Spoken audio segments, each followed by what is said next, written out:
یہ ویڈیو دیکھنے سے پہلے ویڈیو کو لائک کریں، دعا ٹی وی چینل کو سبسکرائب کریں اور بیل آئیکن پہ کلک کریں۔ شکریہ۔ آج ہم بات کریں گے اللہ تبارک و تعالیٰ کے اسماء الحسنی میں سے 42ویں نمبر پر 42 نمبر جو ہے وہ ہے الجلیل الجلیل، اور اس کے جو ہے عدد جو ہیں عدد کبیر 73 ہیں، 73 ہیں، اور مفرد عدد اس کا ایک ہے۔ ہاں، یہ بڑا عجیب و غریب نام ہے، جلیل جلال سے ہے، مطلب ہے کہ جلیل کا معنی بہت بڑی قدرت اور مرتبے والا۔ تو ظاہر ہے کہ اللہ تبارک و تعالیٰ سے بڑھ کر بڑی قدرت اور مرتبے والا کون ہو سکتا ہے؟ وہ جلال سے، اور جلال کا مطلب ہے کہ وہ ذات جس کی عظمتیں اتنی ہیں کہ ساری عظمتیں اس کے سامنے پست ہو جاتی ہیں، اس قدر بلند ذات ہے کہ ساری جو بلندیاں اس کے سامنے پست ہو جاتی ہیں، اتنی قوی اور طاقتور ذات ہے کہ دنیا کی ساری طاقتیں اس کے سامنے ضعف اور کمزوری بن جاتی ہیں۔ یہ ہے جلیل، اور اللہ تبارک و تعالیٰ کی جلال سے ہی کائنات جو ہے وہ اپنے کام کے اندر جو کار فرما ہے۔ آسمانوں کے اندر ستارے اپنے اپنے مدار میں چلتے ہیں، اسی طریقے چاند سورج جو ہے ستارے، آسمان، زمین کی وسعتیں، ذرہ ذرہ صحراؤں ریگستانوں کا ہر چیز اللہ کے جلال اور قدرت اور طاقت سے جو ہے وہ اپنے اپنے مدار کے اندر، اپنے اپنی حدود کے اندر رہتا ہے۔ تو یہ جلیل اور بڑا بابرکت اور قوی نام ہے۔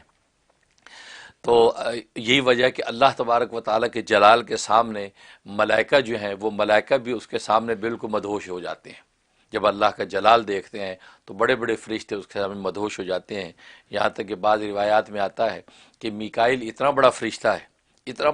ہے کہ اگر کائنات کے سارے پانی اکٹھے کر کے اس کے سر پہ ڈالے جائیں تو ایک قطرہ بھی زمین پہ نہیں گرے گا، اتنا بڑا سر ہے اس کا۔ لیکن جب اللہ تبارک و تعالیٰ کے سامنے حاضر ہوتا ہے تو اللہ تبارک و تعالیٰ کی جاہ و جلال اور عظمت سے جو گھبراتے ہوئے پگھلتا پگھلتا پگھلتا مکھی کے سر کے برابر ہو جاتا،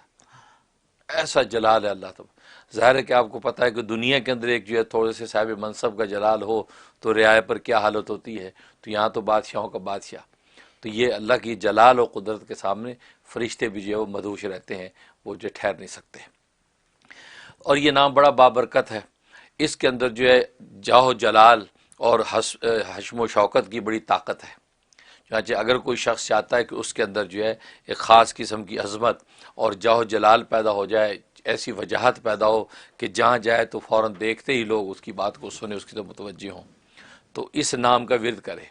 یا تو اس کی عدد کے اعتبار سے کرے 73 ٹائم، 73 دفعہ، یا وہ آدمی اپنے نام کے عدد کے اعتبار سے اس کا ورد کرے، اور اول آخر 11 مرتبہ درود ابراہیمی پڑھے، اور پڑھ کے اپنے بدن پہ دم کرے، ہاتھوں پہ دم کرے کہ 3 مرتبہ اپنے چہرے پہ ہاتھ پھیرے، تو پھر جو اپنے گھر سے نکلے تو اللہ تبارک و تعالیٰ خاص اس کو جاہ و جلال عطا فرما دیتے ہیں۔ اور ایک خوبی اس میں یہ ہے کہ اگر کسی شخص کی چیزیں چوری ہوتی ہیں،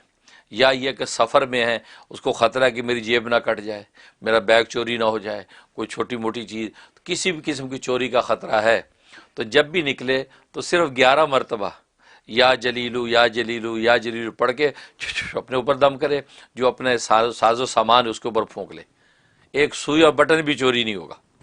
یعنی یہ نام کا ایسا حصار پڑ جاتا ہے اس کے اوپر، کوئی چیز چوری نہیں ہوتی۔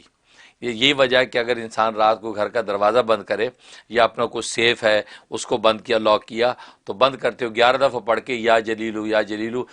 اس کے اوپر پھونک دے، انشاءاللہ کوئی چور اس کو توڑ نہیں سکے گا اور آپ کی کوئی چیز چوری نہیں ہوگی۔ یہ اس کے اندر بڑی تاثیر ہے۔ اور تیسرا یہ کہ اگر آپ کا انٹرویو ہے، آپ انٹرویو کے لیے گئے ہیں اور جناب وہ باس کے سامنے بیٹھنا ہے، یا پوری ایک جیوری ہے جس کے سامنے آپ کو انٹرویو دینا ہے، آپ پر خوف طاری ہے، روب انٹرویو کا، اس کے لیے اس میں زبردست تاثیر ہے کہ آپ جو ہے وہ 73 ٹائم اس کو پڑھ کے اپنے اوپر دم کریں، اور سارے رستے یا جلیلو پڑھتے ہوئے جائیں، اور وہاں بیٹھ جائیں، جتنا فرصت کا وقت ملے تو اسی کا ورد رکھیں، یا جلیلو، اور اپنے انٹرویو کے اندر شریک ہو جائیں۔ انشاءاللہ جو انٹرویو لینے والے ہیں ان پر آپ کا ایسا رعب دبدبہ پڑے گا کہ بس وہ 2-4 باتیں پوچھ کے آپ کو پاس کر دیں گے۔ سبحان اللہ۔ یہ اس پہ بڑی تاثیر ہے۔ اور ایک تاثیر اس کی یہ ہے کہ انسان جو ہے وہ یہ چاہتا ہے، کسی ادارے کا سربراہ ہے یا کسی ملک کا بادشاہ ہے، اور وہی چاہتا ہے کہ بہت سے ایسے کونے خدرے ادارے کے یا ملک کے ایسے کہ جہاں یہ توجہ نہیں کر پاتا، یا وہاں کی جو تفصیلات سے آگاہ نہیں ہے، یا وہاں جو لوگ ہیں وہ صحیح طریقے سے اس معاملات کو ٹیکل نہیں کر رہے، اس کے علم میں نہیں ہے، تو یہ یا جلیلو کا ورد کر کے اس اللہ کے سپرد کر دے ان حصوں کو، یا اللہ ان علاقوں کی مجھے خبر نہیں ہے، یا ان ادارے کی چیزوں کی مجھے خبر نہیں ہے، اب آپ اپنے جاہ و جلال کے ساتھ اس کو فکس کر دیں۔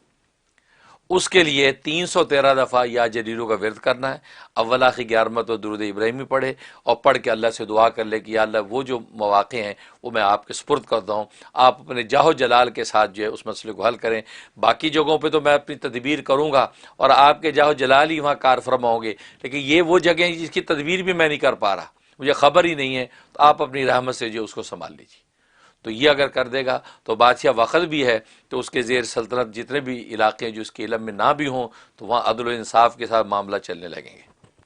یہ اس کے اندر خوبی ہے۔ اور اگر جو خواب میں اگر یہ لفظ دیکھا اور سنا تو اس کا مطلب یہ کہ اللہ تبارک و تعالیٰ اس کو ایک بیٹا عطا فرمائیں گے، بیٹا عطا فرمائیں گے کہ جس کو دنیا میں اللہ اس کو وجاہت وجیہن فی دنیا میں اس کو وجاہت عطا فرمائیں گے، اور ایمان اور عمل صالح ہوگا تو آخرت میں بھی اللہ تبارک و تعالیٰ اس کو سرخرو کریں گے۔ سبحان اللہ، بہت خوب۔ حضرت یہ یا جلیلو، یہ جو جاہ و جلال کی جو بات ہے، یہ آپ نے کچھ ایسے فرما دی کہ یہ چاہے کوئی مانے یا نہ مانے، یہ 100% لوگوں کی ضرورت ہے۔ بالکل، ہر آدمی جاہ و جلال میں رہنا چاہتا ہے، چاہے کتنا بھی ڈاؤن ٹو ارتھ کیوں نہ ہو، اس کو جاہ و جلال کی ضرورت ہے، کہیں نہ کہیں ہے، ٹھیک ہے۔ تو اور اس میں یہ کہ کچھ آپ نے ایسا فرما دیا کہ جیسے گھر میں الارم لگانے سے پہلے جاہ و جلال پڑھ لیں، شاید الارم لگانے کی ضرورت ہی نہ پڑے۔ بالکل صحیح بات، یہ ایسی بات ہے نا، میں تو اپنے جیسے مجھے سمجھ آتی ہے بات، میں ویسے آپ سے دوبارہ سوال کر لیتا ہوں۔ پھر جو آپ نے فرمایا تو میں یہ کہوں گا کہ ہمارے حکمران، ہمارے پرائم منسٹر، جو پاکستان میں قرضوں کا مسئلہ ہے، جو مہنگائی کا مسئلہ ہے، کیوں نہیں یہ پڑھ کے اللہ کے حوالے کر دیں؟ یہ بات ہے نا، زبردست، کامیابی ہو جائے گی نا۔ دیکھیے بات ہم یہاں کر رہے ہیں جاہ و جلال کی، اور اس کا یہ مسئلہ حل کر سکتا ہے پاکستان میں بھی اور ہم سب کی زندگی میں بھی۔ ہم سب جاہ و جلال چاہتے ہیں، اور جاہ و جلال صرف 11 دفعہ پڑھنے سے یا 373 دفعہ پڑھنے سے اگر جاہ و جلال حاصل ہو جائے، چاہے وہ انٹرویو ہو، امیگریشن کا انٹرویو ہو، چاہے نوکری کا انٹرویو ہو، ٹھیک ہے، تو وہاں ہو جائے۔ یا میں تو یہاں تک کہوں گا کہ جہاں جوڑے بنتے ہیں، آمنا سامنا ہوتا ہے دونوں پارٹیز کا اور لڑکی اور لڑکے کا، تو وہاں پڑھ کے بیٹھ جائیں، ٹھیک ہے نا۔ مطلب آپ اس کو جتنا سوچیں اتنا ہی اس سے آپ فائدہ اٹھا سکتے ہیں۔ تو کام کی بات ہے، اور صرف رحم ٹی وی پہ آرام سے یوں ہی مل گئی ہے۔ اب آپ اس کو استعمال نہ کریں تو یہ آپ کا مسئلہ ہے۔ مفتی صاحب نے تو بات بتا دی آپ کو۔ کی بات پلانا صدقہ جاریہ ہے، ثواب کی نیت سے ویڈیو کو شیئر کیجیے، شکریہ۔